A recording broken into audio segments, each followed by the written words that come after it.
Alright, so I just wanted to make this kind of quick video. I was trying to do this last night, and then my phone just kept, every time I would put it on the magnet, you know, phone stand thing that you have for your car, so it would be recording, and then I would put it on that, and it would shut the phone off. So I was like, damn it, I gotta get a new phone. So I went ahead and got the I'm not like a huge, oh my god, I have to have the iPhone 8 and iPhone X and, you know, the best of the best phones that are $700, $900, $800 and all that. You know, I go to Metro, their service is good, the phone's pretty good, has a decent camera. I took a bunch of pictures with it yesterday, check it out. You know, whatever, that's all I need. It records the YouTube videos. I have the camera that I want to start using for this, but everything's not fully set up yet, so we'll get to that at another time, because I really do want to start using the camera, because I can just do a lot more with that. But anyway, I just wanted to do a little video and see how this was going to work out.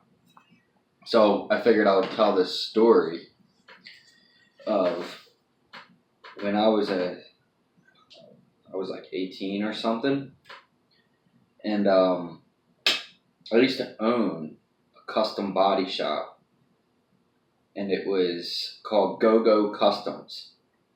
Actually, let me go grab this plaque. I have this giant plaque, because this is a car that I did that was in Honda Tuning Magazine.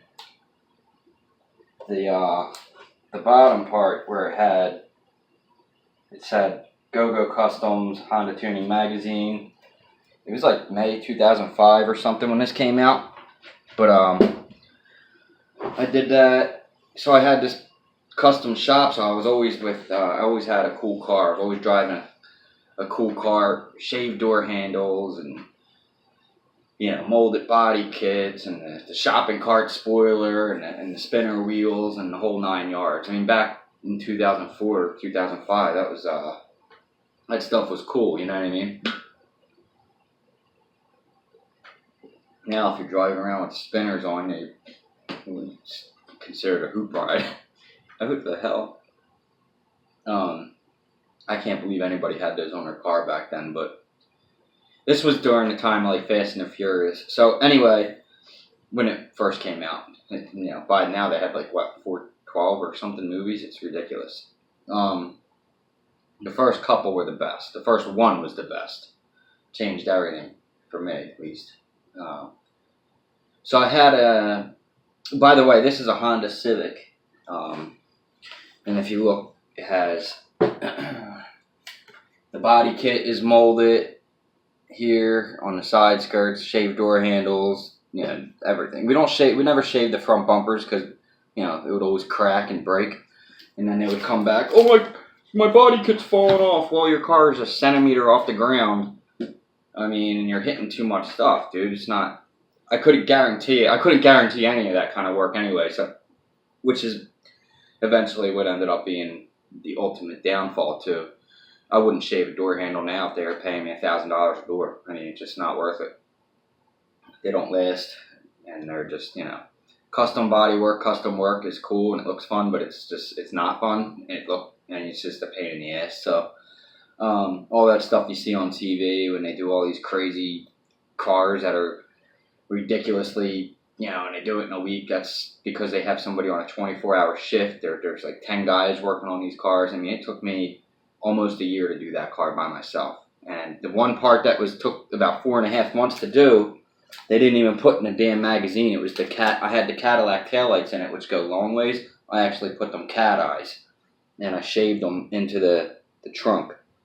And I molded the wing into the trunk as well. And they left it out of the freaking picture. It's like, I was pissed about that. But so I had this Eclipse.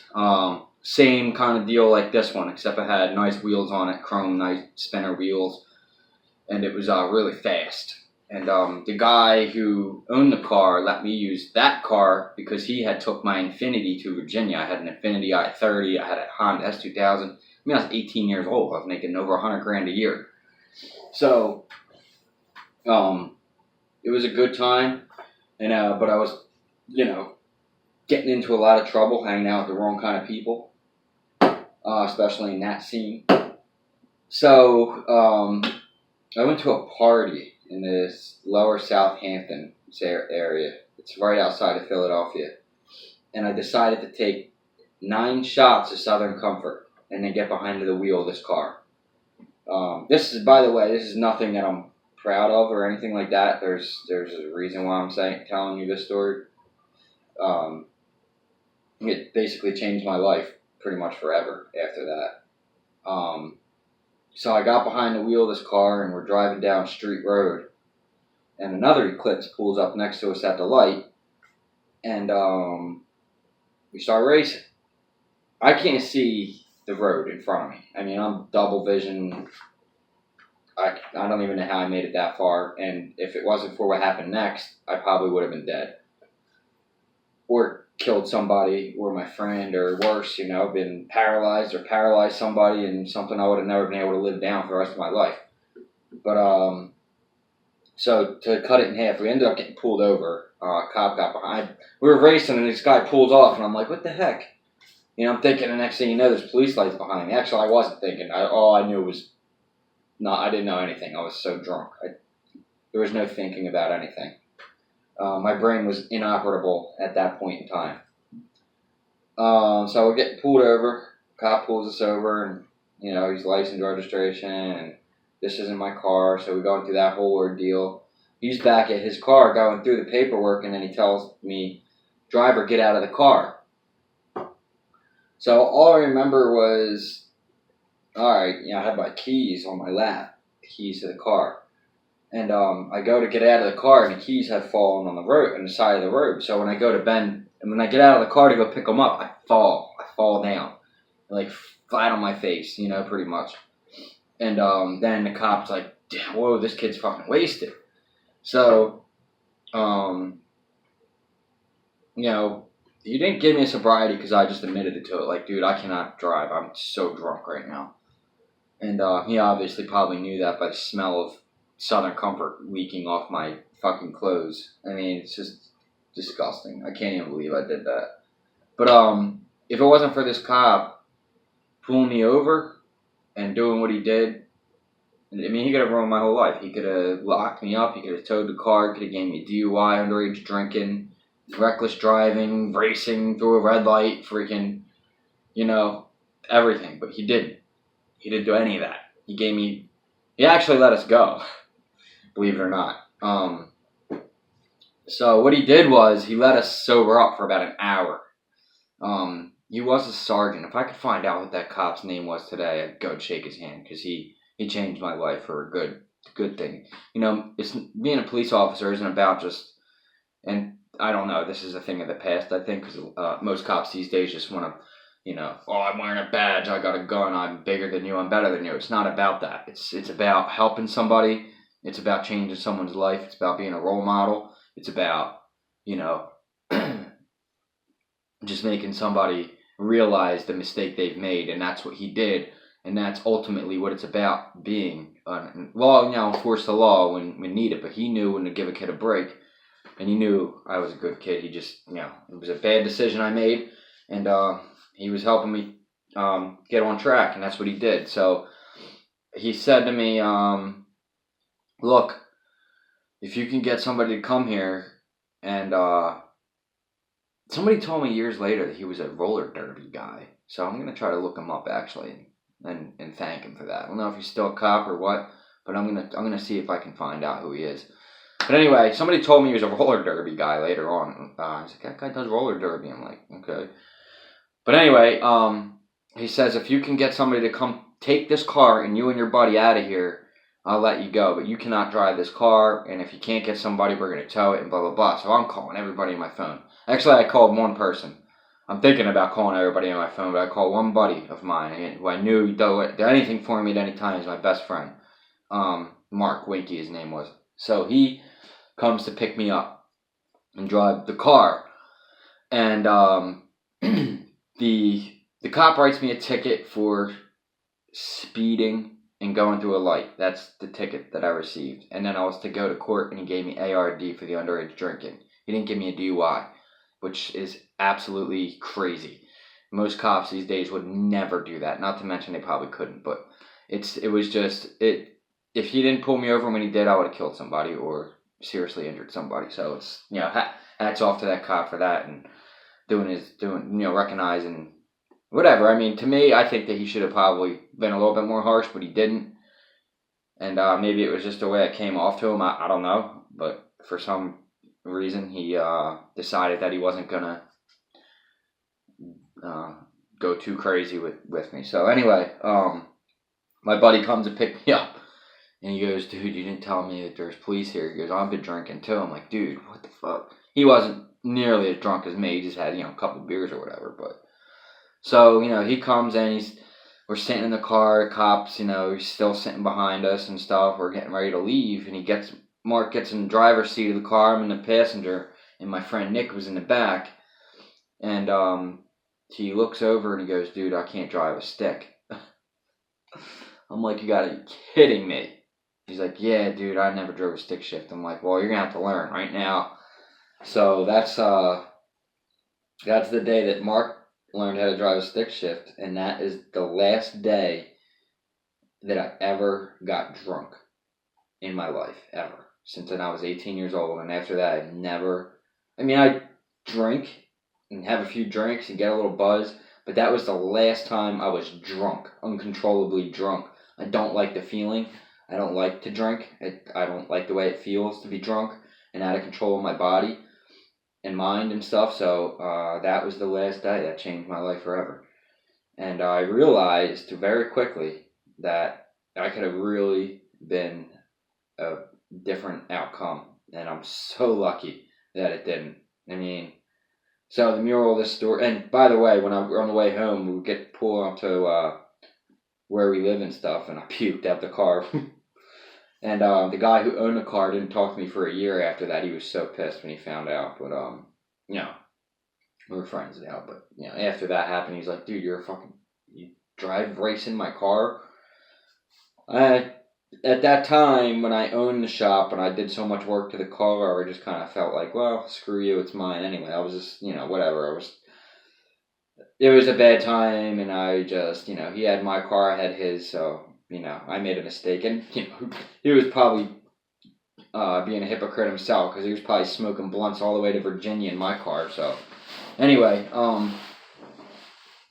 so yeah, that's, basically what happened. So in the end, I ended up getting ARD, which is basically you go like a course, and that whole ordeal is on my record. It's still not on my record. I was a minor, so it's just crazy. I drank this whole thing. To think just how fast everything could have just changed, just like that, So I had a guardian angel over my shoulder, and this was after my dad died, so it was a time in my life where I was very confused young man. But that was around that time where I said, I want to be a police officer. I want to be that guy that does that. Although, in Philadelphia, evidently, I can't be a police officer. So, because I was honest. Ugh, go figure. So, the moral of the story is, just, be very careful and live your life, and every minute that you have, just thank. And, thank God or whoever that you're alive and you wake up in the morning. Call people who you love, because you never know. I mean, you really just never know. So, that was just one of those times I thought I would share that just changed everything for me. And I was a young kid, I was 18 years old. I just graduated high school. I didn't know anything about anything. I thought I knew everything, but now I look back at it, I didn't know shit. I was a dumbass. And I could have killed somebody. So, or myself, or my friend, or, some innocent person just driving home from work. Being a guy that works every day and is the hustle, I can appreciate that. But some asshole punk could just drive straight into me one day, drunk driving. So it's something that I look back now and I thank whatever angel was on my side that day. I don't know what it was. There was something, and I always kind of felt that divine. Not to be all like spiritual and shit, but cause I'm not really that kind of guy. But I always kind of felt like there was just something that just kept me out of harm's way. That always just that last little extra something.